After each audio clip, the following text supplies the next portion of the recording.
उसके अलावा मंगल भाई है, बुध बहन है, गुरु और आसपास के बुजुर्ग हैं, शुक्र सारी स्त्रियां हैं। तो यदि आप अपने कुटुंब में एक साथ बैठते हैं, माता पिता की बात मानते हैं, स्त्रियों का सम्मान करते हैं, बच्चों से प्रेम से व्यवहार करते हैं, पूरा परिवार साथ बैठ के खाता है, तो वैसे ही आपने अपने भविष्य को अच्छा कर लिया।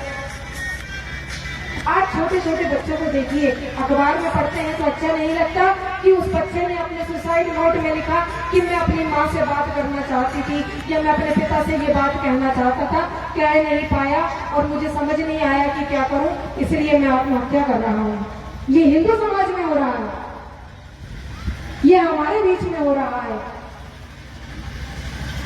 हम तो कण कण में राम को मानते हैं, कण कण में राम समाया, मेरे राम की ऐसी माया, ये कह करके हम अपने दिन की शुरुआत करते हैं। तो हम किस तरह की भविष्य की पीढ़ी का निर्माण कर रहे हैं? यदि वो हमसे प्रश्न करते हैं तो ये उनकी गलती नहीं है। वो ऐसे युग में जन्म लिए हैं जिसमें कि संचार के, सूचना के साधन इतने तेज हो गए हैं कि आज उन्हें 1 मिनट में पूरे विश्व की जानकारी मिल जाती है। वो आपसे तर्क करते हैं कि यदि ये करना है तो क्यों करें, ये पहनना है तो क्यों पहने, इस त्योहार पे ऐसे है तो क्यों। तो शांति से उनके प्रश्नों का उत्तर दीजिए, स्वयं भी खोजिए, बच्चों से भी कहिए कि तुम्हें यदि ऐसा कुछ मिलता है तो तुम हमें बताओ। जो मैंने कहानी आपको सुनाई वो हमारे पंचतंत्र में आती है। हम में से कितने लोग ऐसे हैं जो अपने बच्चों को कोई एक पंचतंत्र की या कोई एक कहानी सुना के सुनाते हैं, या उनसे बात करते हैं, या उनसे चर्चा करते हैं?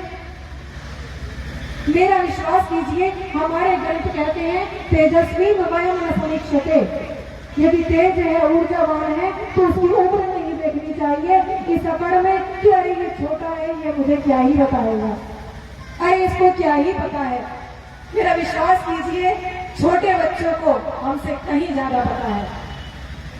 ये अलग बात है कि वो सूचना की फ्लडिंग हो गई है, इसलिए उनके पास बहुत कुछ है कहने के लिए। एक बार अपने बच्चे से बात करके तो देखिए। तो कुटुंब को हमें पकड़ के रखना है, ये कुटुंब हमारी ताकत है। यदि हम कैसे कह सकते हैं वसुधैव कुटुंबकम, पूरी वसुधा ही मेरा कुटुंब है, जो मेरा स्वयं का कुटुंब बिखर रहा है। मेरा स्वयं के कुटुंब में मुझे नहीं पता कि जो बच्चा कल को बाहर पढ़ने जा रहा है, जो बच्ची बाहर पढ़ने जा रही है, यदि उसे कोई समस्या आई या कुछ हुआ तो क्या उसको मेरे ऊपर इतना विश्वास है कि वो मुझसे कह पाएगी या मुझसे कह पाएगा?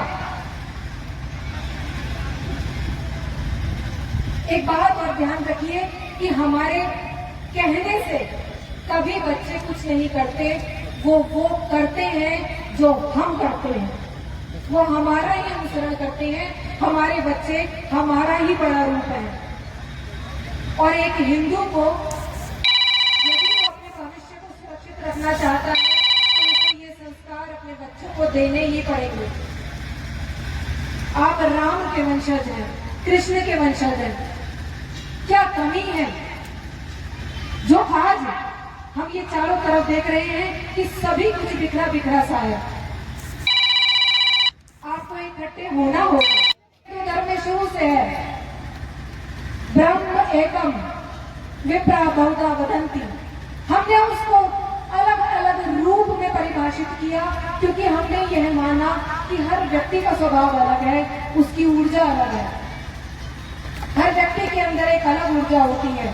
तो आज इस विराट हिंदू सम्मेलन में आप माताएं, बहनें, बुजुर्ग, घर परिवार के जो भी सदस्य यहाँ पर उपस्थित हैं वो जाएं और इस अलग को बाकी सभी लोगों के साथ जलाएं।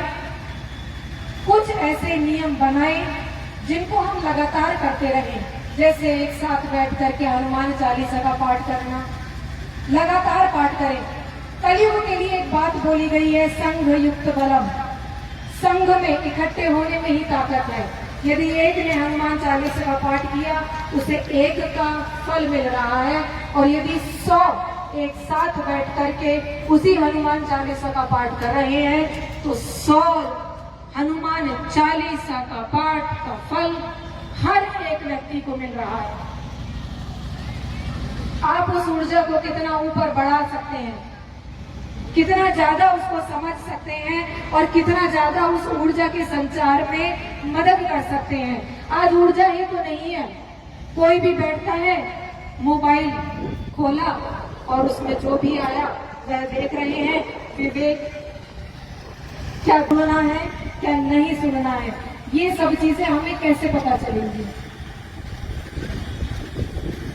इस विराट हिंदू सम्मेलन से ये दो बातें हमें अपने साथ अपने घर लेकर के जानी है।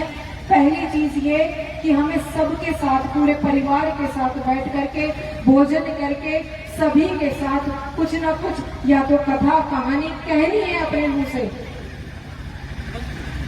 या फिर कोई भी एक पाठ, कोई भी एक मंत्र भी बोल सकते हैं।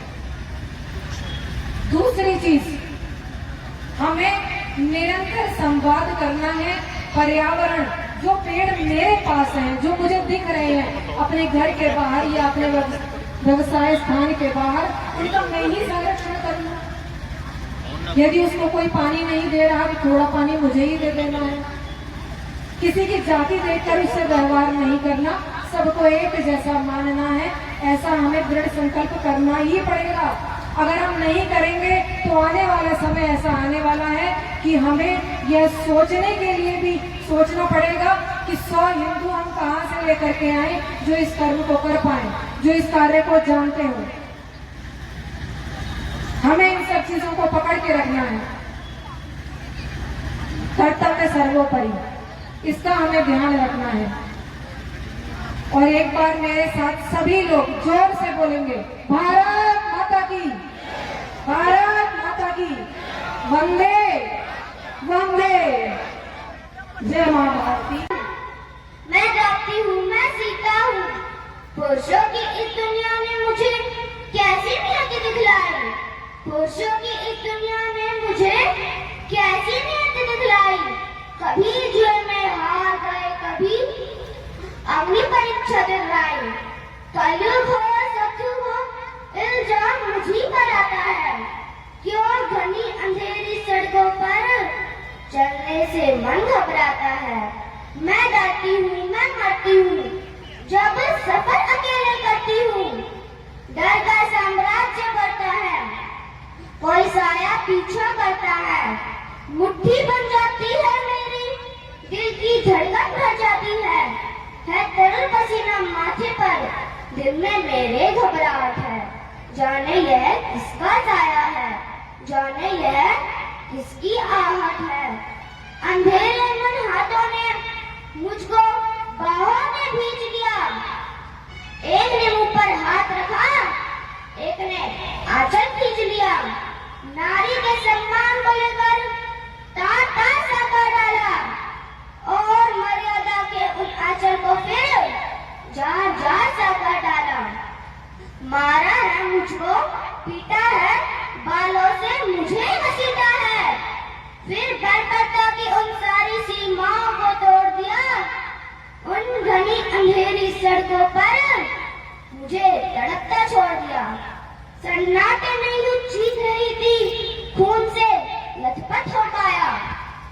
सबने तस्वीरें खींची पर कोई मदद को आगे न आया।